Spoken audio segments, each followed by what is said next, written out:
अस्सलामुअलैकुम। Straight talk में खुश आमदीद। आपके साथ मैं हूँ आयशा बख्श। बानी PTI इमरान खान ने जेल में वुकला और अहले खाना से गुफ्तगू में कहा है कि मुल्क में दहशत गर्दी का नासूर बेकाबू है। जाफर एक्सप्रेस का सानिया इंतहाई अफसोसनाक और काबिल मजम्मत है। इस किस्म की मुनज़्ज़म दहशत गर्दाना कार्रवाइयाँ किसी भी मुल्क की सिक्योरिटी पर सवालिया निशान है।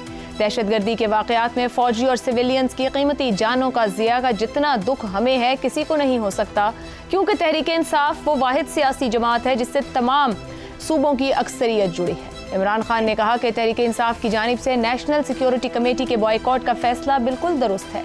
इस इजलास में न मुझे बुलाया गया न मेरी राय ली गई। उनकी नीयत इस मामले में साफ होती तो मेरी जमात के अरकान को सबसे पहले मुझसे मुशावरत करने की इजाज़त देते। मुल्क की सबसे बड़ी जमात और फेडरेशन की अलामत वाहिद सियासी पार्टी के सरबराह को बाहर रख कर कौन सा इत्तेफाक राय हासिल किया जा सकता है। दहशत गर्दी का मसला सिर्फ तब हल होगा जब इसका सियासी हल दरियाफ्त किया जाएगा और लोगों की मंशा के मुताबिक उनके फैसले होंगे। दहशत गर्दी का मसला सिर्फ फौजी हिकमत अमली से हल नहीं हो सकता। हमसाया ममालिक को लेकर हमारी खारजा पॉलिसी आज़ाद और खुद मुख्तार होनी चाहिए। अफगानिस्तान के साथ मामलात भी बातचीत से हल होने चाहिए। फौजी ऑपरेशंस कभी मसाइल का हल नहीं होते। बड़ी बड़ी जंगों का हल भी मुज़ाकरात और अमन इस्तेहकाम की कोशिश से ही निकलता है। आज भी लोगों की आवाज़ को दबाया जा रहा है और उनकी नुमाइंदगी करने वाली सियासी जमातों का गला घोंटा जा रहा है। बलोचिस्तान में यही मॉडल नाफिज किया गया जिसकी वजह से आज वहाँ के हालात बेकाबू हैं। जब तक अवाम की नुमाइंदा हुकूमतों को इख्तिदार मुंतकिल नहीं किया जाएगा, ये मसाइल जूं के तूं रहेंगे बल्कि बढ़ते जाएंगे।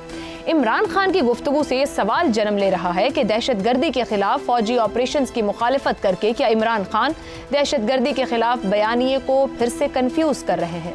खैबर पख्तूनख्वा और बलोचिस्तान में दहशत गर्दी करने वाले मासूम बेगुनाह लोगों और फौजी जवानों को शहीद करने वालों से बातचीत की तवक्को भी कैसे रखी जा सकती है। खैबर पख्तूनख्वा की आवाम अभी भी इमरान दौर की 2021 की पॉलिसी की कीमत अपनी जानें गंवा कर अदा कर रही है।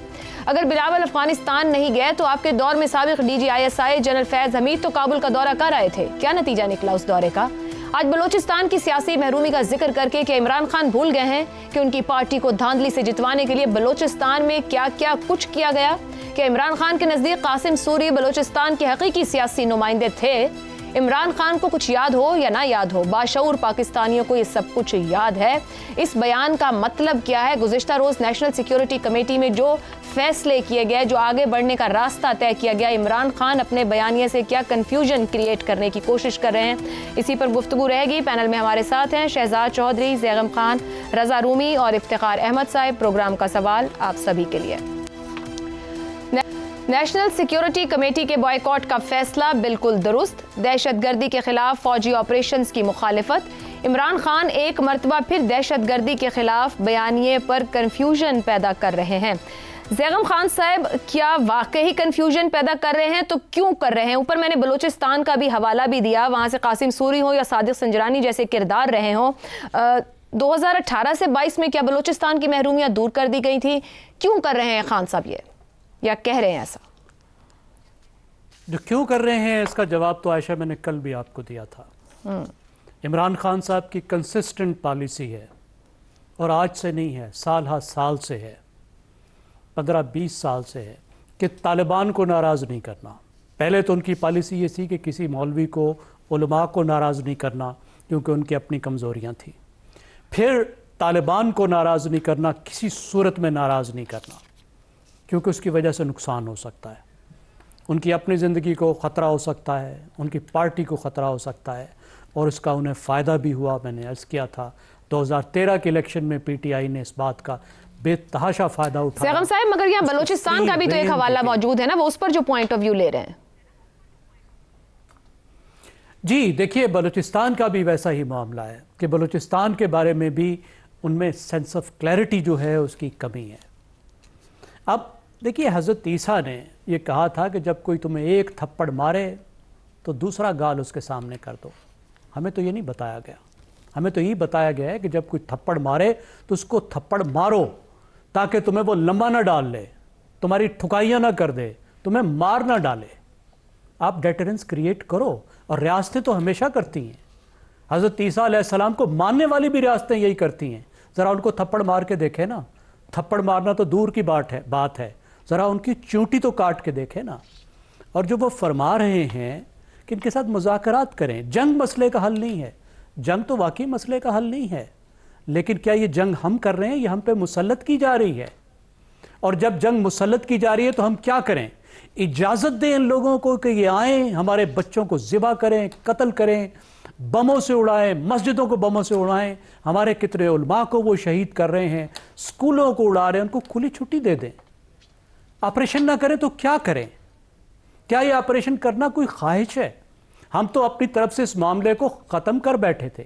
हमारा तो ख्याल था कि ये बात आई गई होगी, हमारा तो ख्याल था कि अब अमरीकी चले गए, अब ड्रोन अटैक्स नहीं हो रहे, अब कोई बहाना मौजूद नहीं है इन लोगों के पास कि वो दूसरे मुसलमानों पर हमला करें, और अफ़गानिस्तान के पास कि वो आकर एक इस्लामी मुल्क का जिसने उसका साथ दिया उस पर आकर इस तरह यलगार करे और उसको बर्बादी के रास्ते पर डालने की कोशिश करे, जबकि वो मुल्क कुर्बानियां देकर उसको मदद कर रहा है।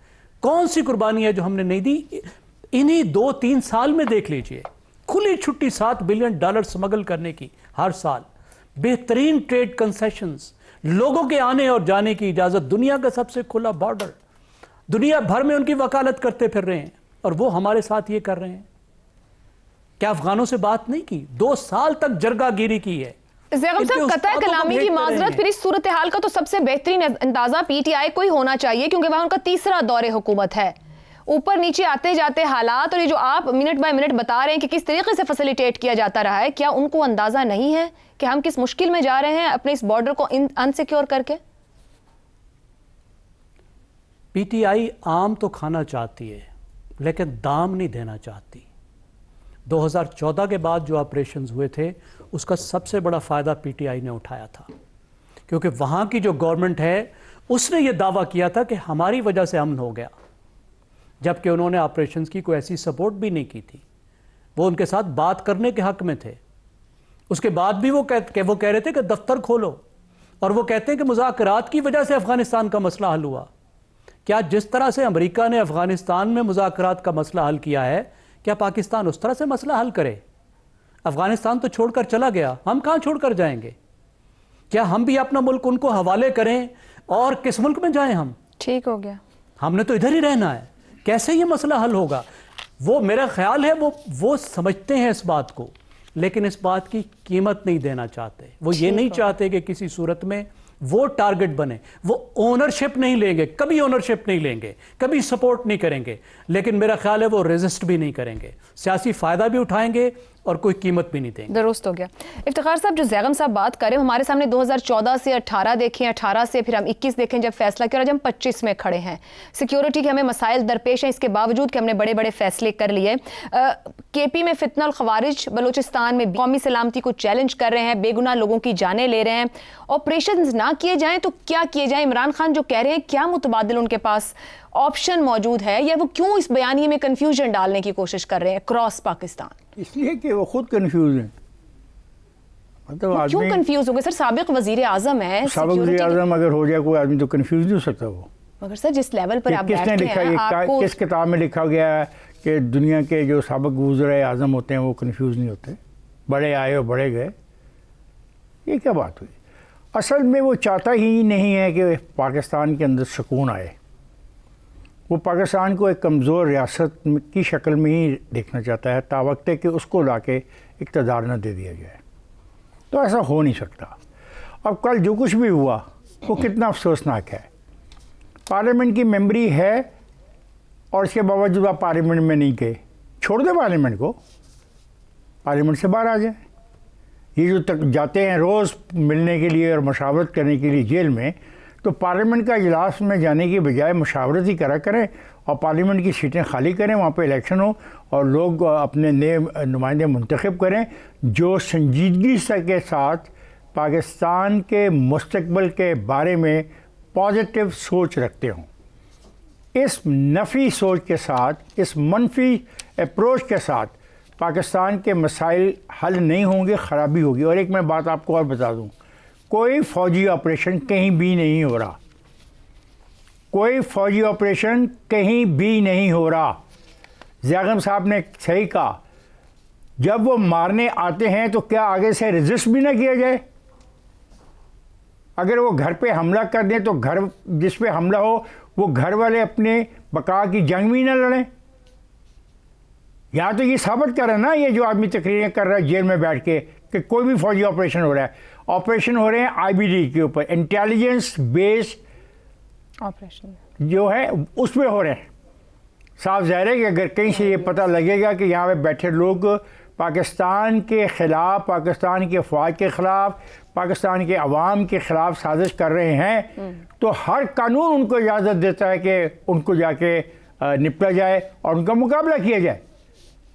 ये क्या कहना चाहते हैं इन्होंने? इनकी सारी जो तकरीर आपने मुझे सुनाई है वो ये है कि ये इक़्तिदार हमें दे दो, इक़्तिदार तो मिलेगा इंतखाबात के बाद। नहीं, मगर ऑप्शन क्या है उनके पास? चले इक़्तिदार उनके पास है तो क्या ऑप्शन है? अगर हमारे ऊपर जंग मुसल्लत हो रही है तो क्या करेंगे? ऑप्शन उनके पास ये है कि वो तालिबान की हुकूमत लाना चाहते हैं खैबर पख्तूनख्वा में, और सूफी मोहम्मद की उस ख्वाहिश को पूरा करना चाहते हैं जिसका ऐलान सूफी मोहम्मद ने किया। और तालिबान ने साफ कहा कि हम पाकिस्तान के आइन को नहीं मानते और हम पाकिस्तान के रियासत के एक टुकड़े को लेके वहाँ पे अपनी मर्ज़ी का इस्लाम नाफज करना चाहते हैं। ये बातें छुपी हुई नहीं हैं, ये बातें कही गई हैं, रिकॉर्ड में मौजूद है, हिस्ट्री में मौजूद है। क्या ये तालिबान की हमायत में जुलूस लेके जाने की कोशिश नहीं की? जब ये बात बहुत ज़हम नशी की है, पहले तो कहा जाता था ड्रोन हमले कर रहे हैं, बच्चे मर रहे हैं, इसके नतीजे में वहाँ पे लोगों में नफ़रत पैदा हो रही है, उस नफ़रत की बिना के ऊपर ये सब कुछ हो रहा है। अब तो कोई ड्रोन हमला नहीं कर रहा, तो अब नफ़रत कहाँ से आ गई है? अब नफ़रत क्या वफाक के ख़िलाफ़ है? क्या नफ़रत अपना वफाकी हुकूमत के ख़िलाफ़ है? तो ये तो नहीं होगा। और कल जो कुछ भी वहाँ पे हुआ, हर आदमी ने अपनी कहानी सुनाई। बड़े मज़े की बात यह है, जो अफवाज पाकिस्तान के नुमाइंदे थे वो उन्होंने सारी बात सुनी, और जो उनके पास इंफॉर्मेशन थी वो उन्होंने उनके साथ शेयर की। सब ने अपनी अपनी कहानी सुनाई है। कल मैं आपको बता दूं, किसी ने कहा हमारे साथ ये ज़्यादती हुई, किसी ने कहा तब ज़्यादती हुई। उन्होंने जो हकीकत हाल है उससे आगाह कर दिया है। ये भी चले जाते तो कुछ जान जाते। और मैं एक बात बता दूं, इमरान खान के इस रवैये से जितनी स्पेस कम होती जा रही है जमहूरी अमल के लिए, इसकी तमाम तर जिम्मेदारी इमरान खान और उसके साथियों पर होगी। उनको ये बात समझनी चाहिए, रियासत को दाव पे नहीं लगाया जा सकता। रियासत को बचाने के लिए रेजिस्टेंस देंगे अफवाज पाकिस्तान वाले, रेंजर्स वाले देंगे, पुलिस वाले देंगे, तमाम वो इदारे देंगे जो पाकिस्तान को बचाने के लिए बनाए गए हैं। दे विल रेजिस्ट, बिल्कुल। और उस रेजिस्टेंस को फिर जो मर्जी ये नाम दे और जो मर्जी ये कहे, इसकी कोई नहीं सुनेगा। शहजाद साहब, इमरान खान दहशतगर्दी के खिलाफ जो जंग है या एक रियासत और हुकूमत का बयानिया मुसलसल माजी में भी कंफ्यूजन पैदा करते रहे। अपोजिशन में थे तो टीटीपी से मुज़ाकरात की हिमायत करते रहे, वजीर आजम बने तो तब 2021 की पॉलिसी हमारे सामने। अब फिर कंफ्यूजन है, रियासत या हुकूमत जहां खड़ी है। कल का कौमी सलामती का इजलास, क्या लीडर की ऐसी जहनीत दहशतगर्दी के खिलाफ बयानिया बनाने में या बयानिए में मदद देती है, देगी या नुकसान? देखिए ना, पीटीआई जब नहीं जाती ऐसी किसी मीटिंग में जहाँ कौमी सलामती का मामला हो, जैसे कि कल हुआ, तो जाहिर है कि जो आफ्टर थॉट इमीडिएटली आती है कि सियासी तौर पर गलती हो गई। चाहे नॉमिनल ही प्रेजेंस होती, 2 बंदे भेज देते, 4 भेजते, 14 ना भेजते, और कहते कि हमने कौमी सलामती और कौमी मामलात के लिए अपनी हाजिरी दी और हम वहाँ बैठे रहे, खामोश बैठे रहते, कुछ ना कहते। आफ्टर ऑल अली अमीन भी तो वहाँ बैठे हुए थे चीफ मिनिस्टर के तौर पे। खैबर पख्तूनख्वा के एक बहुत इंपॉर्टेंट सूबा है जहाँ पर इस वक्त एक शोरिश है, उसका जो चीफ मिनिस्टर है वहाँ पे बैठा हुआ है। तो 2-3 और लोग चले जाते, उनकी बात भी रह जाती। होना तो वही था जो कि हो रहा है, जिस तरीके से एक मामला तय होगा उस तरीके से रास्ता बनाया जाएगा, एक स्ट्रैटेजी बनेगी या बन चुकी है और उसको फॉलो किया जाएगा। मेरा ख्याल है कि इमरान खान जब ये बात करते हैं तो ये जिसे कहते हैं कि आफ्टर थॉट है। बाद में ख्याल आया कि इसको एक ऐसा गिलाफ पहनाया जाए जिसका ताल्लुक किसी ऐसी सुपीरियर सोच से हो जो कि मैं आज तक लेके चलता रहा हूं। प्रॉब्लम उनकी सोच के साथ ये है, इमरान खान की उनकी सोच के साथ, कि वो अभी तक 2021 से पहले की पॉलिसी की बात करते हैं। यानी जब अमेरिका वहां पे था, उनकी बुनियादी इख्तलाफ क्या था? चले जाए कहते हो कि मैं इनको जानता हूं, बड़े अच्छे हैं, मैं इनसे बातचीत कर लूंगा, ये हो जाएगा वो हो जाएगा, हमारे अपने लोग हैं। अपने लोग तो नहीं है, अफगानिस्तान के लोग हैं, हमारे तो नहीं है, हमारे तो खैबर पख्तूनख्वा में लोग हैं। लेकिन बहरहाल उस वक्त अगर ये भी क्या मान लिया जाए कि अमेरिका की मौजूदगी की वजह से और उनका ये शोर कि किसी सुपर पावर का हमें हिस्सा नहीं बनना चाहिए अफगानिस्तान में जंग के, जिसकी वहाँ पाकिस्तान में बहुत ज़्यादा उस वक्त पजीराई थी। बहुत मुख्तलिफ स्पेक्ट्रम्स ऑफ सोसाइटी में ये सोच थी कि हम क्यों इसका हिस्सा बन रहे हैं, पाकिस्तान को नुकसान होगा। और चाहे हमें आगे चल के पता लगा कि वाकई शायद इसका नुकसान ज़्यादा हमें हुआ कि हम अमेरिका के इत्तेहादी बन के वहाँ पे लड़े, ये तो एक अलग बात होगी। लेकिन उसी पॉलिसी को लेके वो आज बात करें, वो ये भूल जाते हैं कि आज वहाँ अमेरिका नहीं है, आज वहाँ पर तालिबान की हुकूमत है जो कि टीटीपी को इस तरीके से उसकी मदद कर रही है। एक और बात, जब 2021 में याद रखेंगे, जब ये इनकी हुकूमत थी 2013 के अंदर खैबर पख्तूनख्वा में, 2013 में खैबर पख्तूनख्वा में इनकी अपनी हुकूमत थी उस वक्त पीटीआई की। उस वक्त ज़रब अज़्ब उस वक्त मुकम्मल तौर पर लॉन्च हुआ और खैबर पख्तूनख्वा में लॉन्च हुआ। तो यानी अगर ऐसी बड़ी सोच होती तो उस वक्त ये कुछ भी ना कर पाए। तो जो भी सोच हमारी सिक्योरिटी पॉलिसी, कौमी सिक्योरिटी पॉलिसी की होगी, हर सूबे को उसका हिस्सा बनना पड़ेगा। कल अली अमीन मौजूद थे, अब आप कल ही 2-3 दिनों के अंदर आपको वहां पे स्टोरीज मिल रही हैं कि किस तरीके से आम आदमी खैबर पख्तूनख्वा का खड़े होके इन खारजियों के खिलाफ खड़ा हुआ। बिल्कुल। और खारजियों के खिलाफ खड़ा होके उसने गन्स उठा ली हैं आम आदमी ने। इसकी पजीराई हो रही है, इसको माना जा रहा है नेशनल लेवल पे, कौमी सतह पे इसको माना जा रहा है। कहने का मतलब यह है कि पाकिस्तानी अवाम जो खैबर पख्तूनख्वा में बसते हैं या किसी और जगह बसते हैं, उनको पता है कि पाकिस्तान की बका और सलामती के लिए इन किस्म के खारजियों को, इन किस्म के खारिज जो हैं, उनको किस तरीके से पेश ऑफ करना है। तो इमरान खान एक पुरानी कहानी बयान कर रहे हैं जिसका रिलेवेंस आज के दौर में नजर नहीं आती। बलूचिस्तान का जिक्र किया उन्होंने कि बलूचिस्तान में भी पॉलिसी, ये भी एक बड़ा आम ख्याल है कि बलूचिस्तान में जो पॉलिसियां अपनाई गई उनका नतीजा है 77 साल में हम यहाँ पहुंचे हुए, और ये जो वहां पर शोरिश उसकी बलूचिस्तान वाली है उसका ये बात यह है। कॉम्परस जमातें भी आई जिन्होंने वहां पर हुकूमतें की बलूचिस्तान के अंदर, तो कॉम्परस जमातों के अंदर कौन सी ऐसे कमालात हुए जिसकी वजह से कि पाकिस्तान के मामलात बलूचिस्तान में बेहतर हो गए? नहीं हो पाए। शायद उसकी वजूहत और बहुत सारी हो सकती हैं, और रियासत के जो तमाम इदारे और जितने भी लोग हैं, पार्लियामेंट्स इंक्लूडेड, गवर्नमेंट्स इंक्लूडेड, उनकी बहुत सारी गलतियां होंगी जिसकी वजह से हम वहां बैठे हुए इस हालत में पहुंचे हुए। लेकिन कहने का मतलब है कि इमरान खान बड़ी कन्वीनियंस के साथ इसको कवर अप करने की कोशिश कर रहे हैं। क्या अली अमीन अपना रोल अदा नहीं करेगा इस माहौल के अंदर जहां पर के एक कौमी सतह का एक एक्शन या कौमी सतह की एक सोच या एक स्ट्रेटजी के साथ हमें चलने की सवाल ही पैदा नहीं होता। जरूर करेगा और एक एक लम्हे पे करेगा। वो नहीं करेगा तो परवेज खट्टक और तलाल चौधरी बैठे इसी चीज के लिए आए हैं कि वो मेक श्योर करेंगे कि जो काम है उसको मुकम्मल तौर पे किया जाए। ठीक हो गया। मेरा नहीं ख्याल अली अमीन पीछे रहे या पीटीआई पीछे रहे, वो पाकिस्तानी। एक और चीज, छोटी सी बात सुन लीजिए, 2014 के अंदर जब कराची के नेवल एयरबेस पे अटैक हुआ और फिर कराची एयरपोर्ट पे अटैक हुआ, तो फौज का ख्याल ये था कि हमें इसी तरीके से एक नेशनल असेंबली के अंदर एक ऐसी प्राइम मिनिस्टर साहब को लेके जाना चाहिए, नवाज शरीफ साहब प्राइम मिनिस्टर थे, और वहां पर एक करारदाद पास करें जिससे कि फौज की सपोर्ट हो।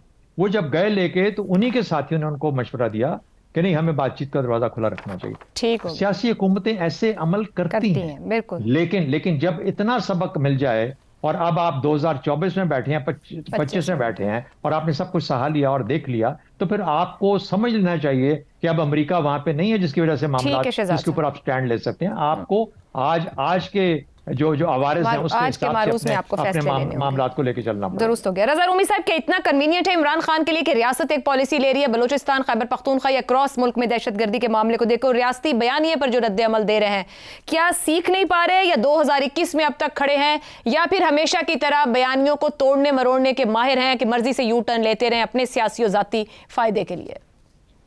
आयशा, मेरे ख्याल से यहाँ पे कोई कंफ्यूजन नहीं मुझे लगती, और ना ही ये बयानिया का चक्कर है। ये तो एक बहुत साफ तरीका है अपनी जो सियासी इस वक्त पोजीशन है उनकी, उसके ऊपर बार्गेन करने का। मामला यूं है कि आप भी जानती हैं और सब जानते हैं कि इमरान खान साहब का और उनकी पार्टी का इस वक्त किसके साथ जो है वो मखासमत चल रही है, और वो और उसी सिलसिले में उनका ये ख्याल है कि इस तरह से कौमी इत्तेफाक राय पैदा करने की जो पूरा अमल है, उसमें अगर वो रखना डालेंगे या उसका हिस्सा नहीं बनेंगे तो उससे प्रेशर में आएगी इस्टेब्लिशमेंट। ये एक मुकम्मल तौर पर एक वही पॉलिसी है, उसी का तसलसल है जो हम देख रहे हैं पिछले 2 साल से, कि जहाँ जहाँ पे रियासती मामलात का ताल्लुक होता है, जो कि सियासी मामलात से बालातर होते हैं अक्सर औकात, किसी पार्टी का, किसी फर्द का, किसी गिरोह का, उनके जो मफादात होते हैं वो कौमी मफादात के ताबे होते हैं। लेकिन यहाँ पर ऐसा नहीं है, यहाँ पर गिरोही और शख्सी जो जैसे कहना चाहिए सियासत जो है वो इस वक्त कौमी मफादात या नेशनल इंटरेस्ट जैसे कहा जाता है उसको उससे बड़ा या बालतर बनाकर पेश किया जा रहा है। और यही वजह है कि अफसोसनाक फैसला जो था कौमी सलामती की इस ब्रीफिंग में ना शामिल होकर यही उन्होंने दिया। देखिए पहले तो हमने इसके ऊपर बात भी की थी, बहुत ही खुशगवार हैरत हुई थी जब उन्होंने शुरू में लोगों को नामजद भी किया, और फिर आखिर अब देखने की वजह यह है कि आखिर ऐसा क्या हुआ कि उन्होंने इससे इनकार कर दिया, और क्या ऐसे अवामिल थे कि पहले वही एक पार्टी और उसके जो सरबराहान हैं, मैं बैरिस्टर गौहर और दीगर लोगों की बात कर रहा हूँ, वो एक फैसला करते हैं और फिर कुछ चंद ही घंटों के बाद उसी दिन में उस फैसले को बदल लेते हैं।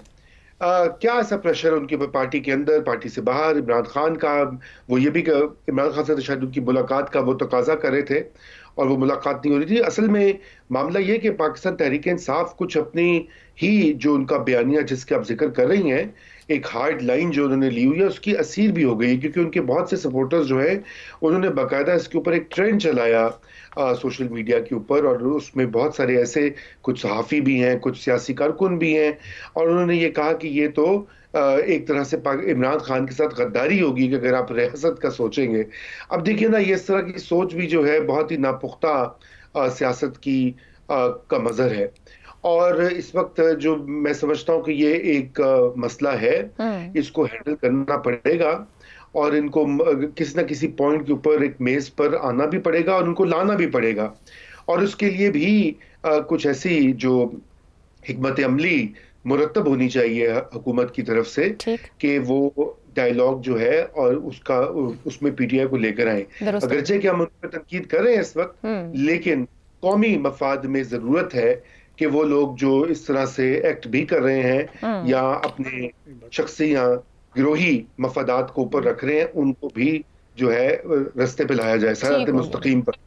दुरुस्त है। मैं एक बात कहना चाहता हूँ कि जो खुद प्रेजेंस है खैबर पख्तूनख्वा के चीफ मिनिस्टर की, ये बिल्कुल सही नुमाइंदगी है उस पार्टी की, सीएम को तो और उसने वही मौक़िफ़ अख्तियार किया, जो बयानिया दिया उसने, जो तकरीर की, वो बिल्कुल वही मौक़िफ़ था जो ये आज मगर इमरान की हर इस वक्त पॉलिटिकल मूव या स्टेटमेंट उनकी पॉलिटिकल पोजीशन को यूज करने के लिए है कि वो किस तरह दबाव डाल सकें। वो मेज पर आएंगे या लाए जाएंगे, ये आने वाले दिन बताएंगे। ब्रेक लेते हैं, ब्रेक से वापस आएंगे तो बात करेंगे उस सोलराइजेशन पॉलिसी की जिस पर इस वक्त सभी खफा है। प्रोग्राम में एक बार फिर खुशामदीद। इक्तिसादी राबता कमेटी ने मुल्क में नेट मीटरिंग सार्फिन से बिजली की खरीदारी से मुताल्लिक नई पॉलिसी की मंजूरी दी है।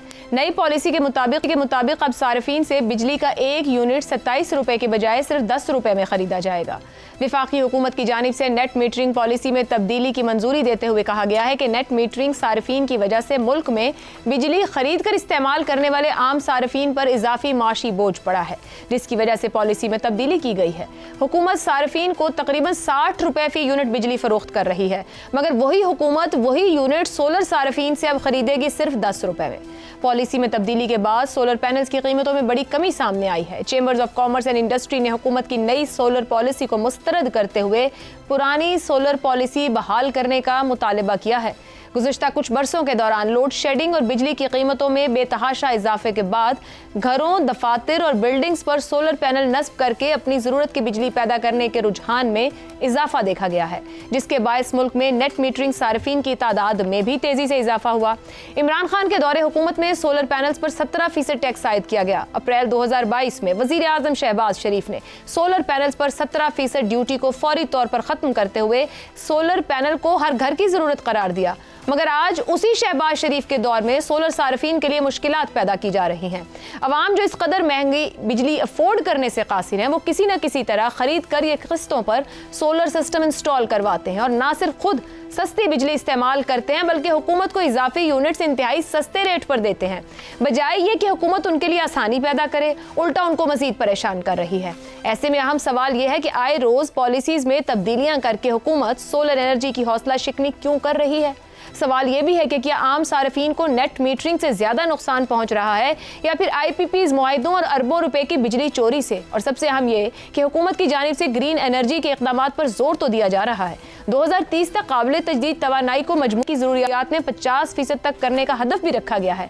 तो ऐसे में माहौल दोस्त शमसी तवानाई को डिस्करेज करके क्या ये हदफ हासिल हो पाएगा? इसी पे गुफ्तगू रहेगी। पैनल के लिए सवाल। नई सोलराइजेशन पॉलिसी 27 के बजाय 10 रुपए फी यूनिट में खरीदारी। हुकूमती यूनिट करीबन 60 रुपए में अवाम की पहुंच से बाहर।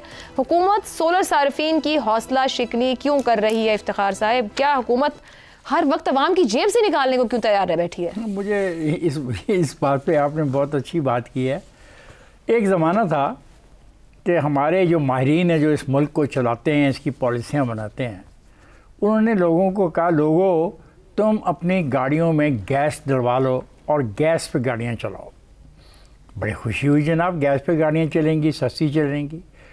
खरबा रुपए की किटें खरीदी गई, CNG स्टेशन, खरबा रुपए के CNG स्टेशन बनाए गए, इस्तेमाल किया गया। और फिर एक रोज़ उन माहिरीन को जो बाहर से पढ़ के आए हैं, जो हमसे बेहतर जानते हैं, जो सबसे ज़्यादा तनख्वाहें लेते हैं, मराहत लेते हैं, उन्होंने कहा, लोगों हमारे पास गैस ही ख़त्म हो गई है। चलो।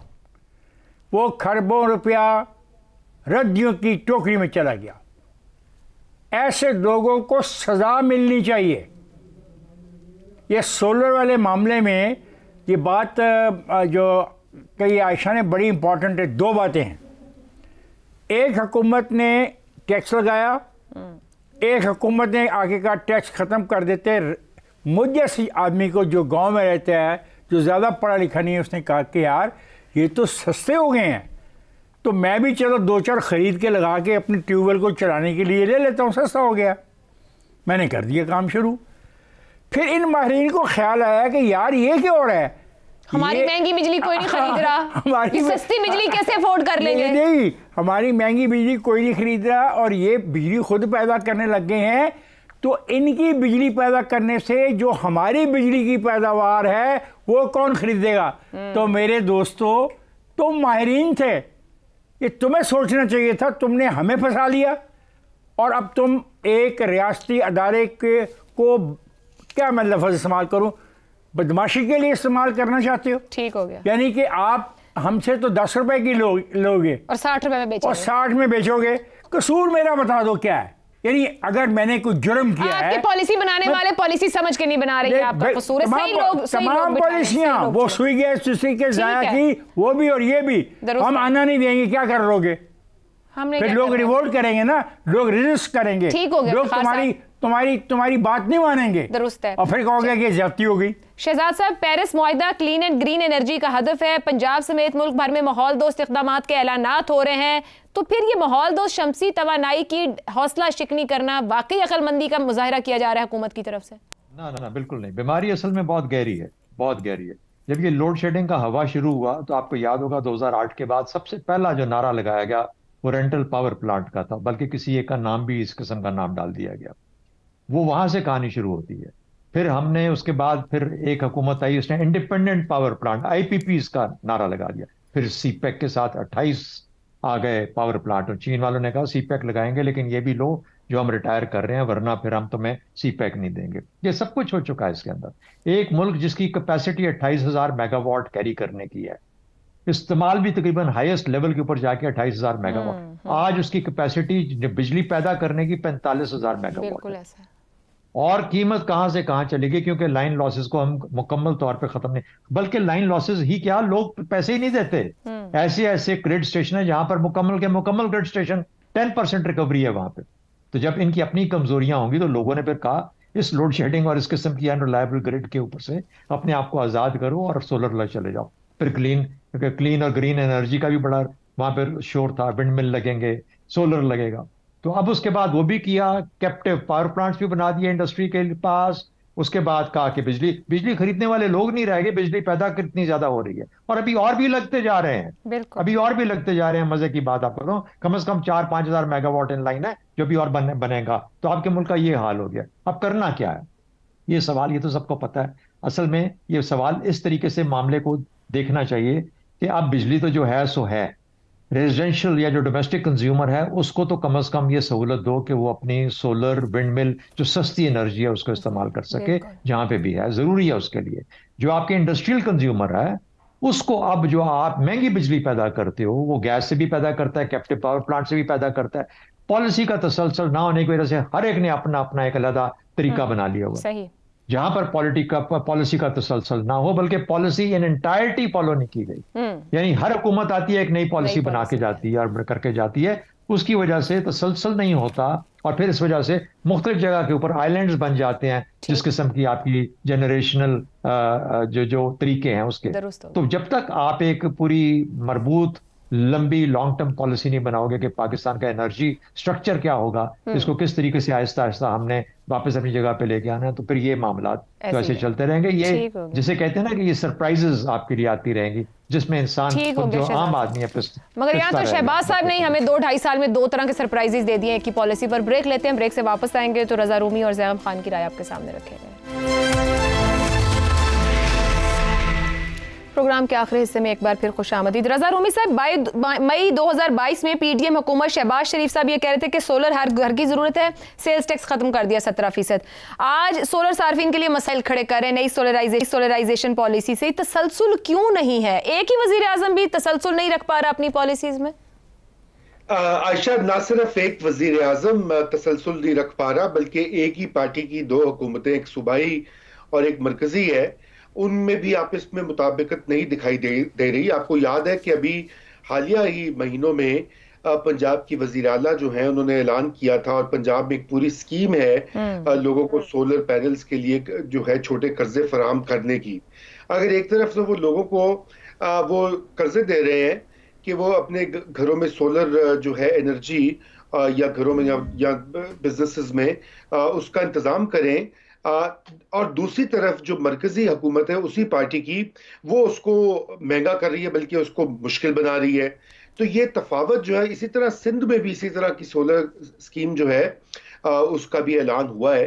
तो इसका एक तो ये मतलब है कि सूबों और मरकजी हुकूमत के दरमियान या तो जानबूझकर राब्तों का फुकदान है, या एक रवायती तसाहुल और इनकॉम्पिटेंस जिसका कि हमेशा से हुकूमती जो इदारे हैं वो शिकार दिखाई देते हैं, ये भी इसी का शाखसाना है। देखिए, हमारे यहाँ एक बैनुल सूबाई राब्तों की एक डिवीजन है, एक वजारत है, और ये इस तरह के जो मामलात होते हैं पॉलिसी के में, फिर प्लानिंग कमीशन है, और अगर बहुत ही पेचीदा हो जाए मामला तो मुश्तरका मफादात की काउंसिल है।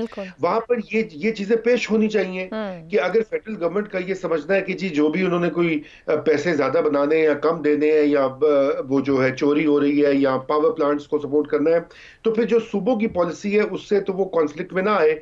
अब बिल्कुल एक कंफ्यूजन होगी और डिस्करेजमेंट हो रही है। एक तो ये पहलू है, मैं समझता हूं कि जो कि कुछ इनकॉम्पिटेंस और पॉलिसी जो साजी में जो सुकुम है, मैंने उनकी तरफ इशारा किया, मगर दूसरी जानिब पाकिस्तान को माहौलियाती तब्दीली के लिए, जैसे आपने कहा, पेरिस एग्रीमेंट और दीगर बैनुल-अक़वामी जो कमिटमेंट्स है उसका पाकिस्तान हिस्सा है, दस्तखत कर चुका है। उसके तहत सोलर एनर्जी का फरोग देना बिल्कुल जिम्मेदारी है इस वक्त पाकिस्तान की फेडरल गवर्नमेंट की भी।